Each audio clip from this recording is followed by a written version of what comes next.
Alright guys, thanks for checking out this video, and as the title says, this video is basically going to be about how to be the best graphic designer you can with a super low budget. Just an overview of what I'm going to show you guys. I'm going to give you 3 programs that are either low cost or free, and I'm going to show you a couple techniques that will allow you to be the best graphic designer you can on a low budget. Alright, so jumping right into it, the first program is Blender.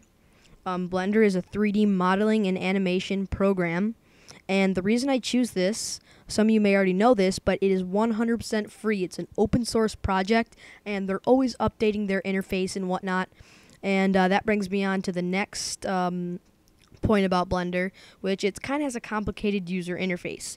Now, I have 100% confidence that if someone sticks to it, then they can master the interface of Blender.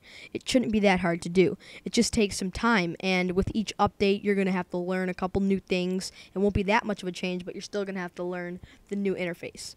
You guys can go ahead and click on this link right here, and it'll open it up in a new window or tab, depending on your browser settings, and you can go ahead and download it after the video's done. Alright, so in your graphic design program setup, Blender would take the replacement of Cinema 4D. So you can make intros in it, do cool 3D text and stuff like that. So that's that. Alright, the next program we're going to be talking about is Gimp. Now, Gimp is a photo editing software. Not only can it be used to edit photos, but you can also create art with it, like backgrounds and whatnot. My background on my channel is actually created using Gimp. It's a pretty simple one, but it's effective. Now, just like Blender, I choose Gimp because it is 100% free. So it's basically going to cost you nothing. So far we've got 2 programs that are 100% free. The one thing about Gimp is that it kind of has a dull user interface, so it's not that fun to work with, just the way it looks. I guess some people don't really care about that, but I'll get to the fix for this problem in a little bit. And also, the interface is a floating design, so basically it's not all in one window. Your layers tab and your tools tab, these are all in different windows which just float around freely. This is good and bad in some ways. Once you download Gimp, you will understand what I'm talking about. So right here I'm going to pop up 2 links. This one on the left here is to download Gimp, and the one on the right is to download Gimp themes. Gimp themes is, as you can see here, it's a way to change how the color of the interface in Gimp, so you can make it darker, you can make it look like a Mac, you can do lots of things with the interface. I personally use the Aurora Midnight theme. I think it looks really nice, and it darkens the interface a little bit, which makes it more pleasing to work with. Now, Gimp is obviously a replacement for Photoshop. So you can pretty much do most of the stuff you can do in Gimp and Photoshop. It's just a bit harder to do. So I think it's a good idea to practice a little bit with it. Now, the last program that we're going to be talking about is Sony Vegas Movie Studio Platinum 10. Now, this is not Sony Vegas Pro 9 or 10 or 8.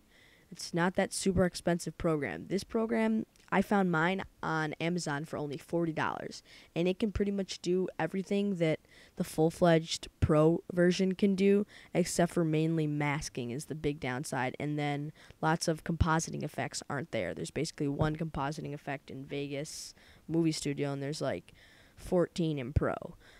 But I use Movie Studio to edit all my intros, to add effects to all my intros. This video I'm making right now, this was made in Sony Vegas Movie Studio. So I think it's a really great program. So as I said, it is a video editing program. You can also add effects and stuff to your videos. But one of the coolest features I like about it is you don't need to be editing video to actually use it. Like in this video here, I don't have one piece of actual filmed video in most of it. So you can use it itself as just a way to actually make the footage. You don't actually have to use a camera, which is what I really like about it. You can add text, you can add effects, you can add colors, pictures, blocks, all this different cool stuff to make a video without actually needing a camera, which I think is really cool. So this is about $40. This link down here will bring you to the Amazon listing. Also, just check the description if you don't want to click that now. Alright, so to recap, we had 3 programs. The first one was Blender, which was 100% free, and it's a 3D animation program. And that program would probably be replacing Cinema 4D in your graphic design setup. Then the next program is Gimp, which is a free video photo editing software. And of course that would replace Photoshop in your graphic design setup. And then the last one, which we just went over, was Sony Vegas Movie Studio HD10 Platinum. And that's the low cost, around $40, full-fledged editing suite. This thing's great. It does a lot of stuff, and you're really going to like it. And the best part is it's only $40. So far, we've only spent $40, and you've got 3 programs that allow you to be a really great graphic designer. All right, so let's jump right into the techniques. Alright, so one of the biggest tips I can give you guys is to practice. Now, you might be thinking, oh, well, I hear that everywhere. Duh, I need to practice. Well, this is a little bit different because the first 2 programs, Blender and Gimp, are both free. And free open source programs tend to be really complicated. And I'm not sure why, but they just are. And so that's how it goes.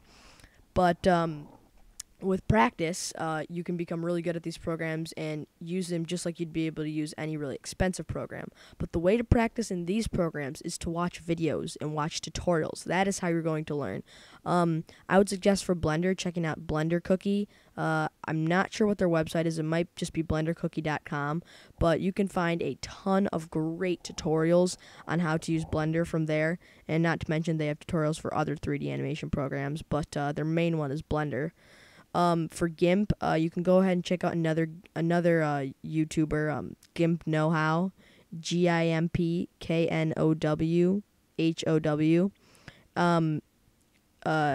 This user just is all about Gimp. They're going to give you all these Gimp tutorials, and that is mainly how I learned how to use Gimp really well as I do now. And if you didn't know already, all my backgrounds are made using Gimp. Then for Vegas, you can watch videos. There aren't really any dedicated videos. If there's something you want to learn how to do, just Google it or search it on YouTube, and most likely there'll be a video. If you don't know how to do something, you can also message me. I can make a video. You could suggest that to me.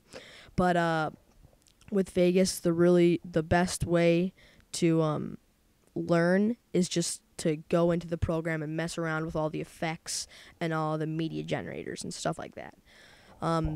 So that's the first technique. Let's move on to the next one.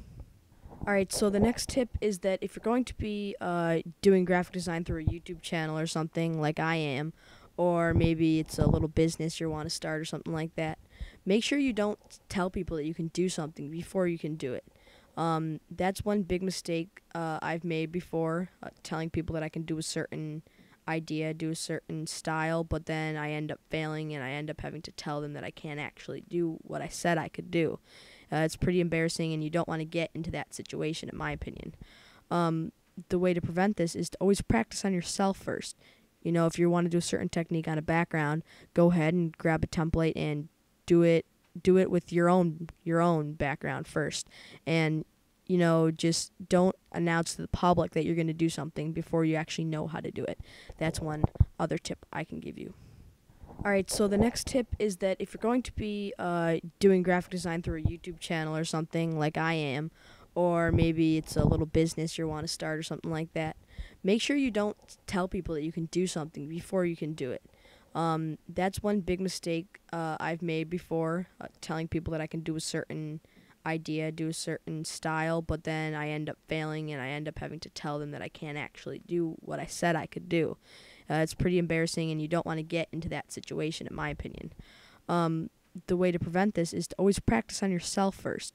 You know, if you want to do a certain technique on a background, go ahead and grab a template and do it with your own background first. And you know, just don't announce to the public that you're going to do something before you actually know how to do it. That's one other tip I can give you. Alright, well, thank you so much for watching this video. You made it this far. Hopefully you have the tools and the skills to operate those tools to become the best graphic designer you can on a low budget. Thanks again for watching. Please check out my channel. If you like this video, chances are you're going to like the rest of my videos. So thanks once more for watching, and have a great day.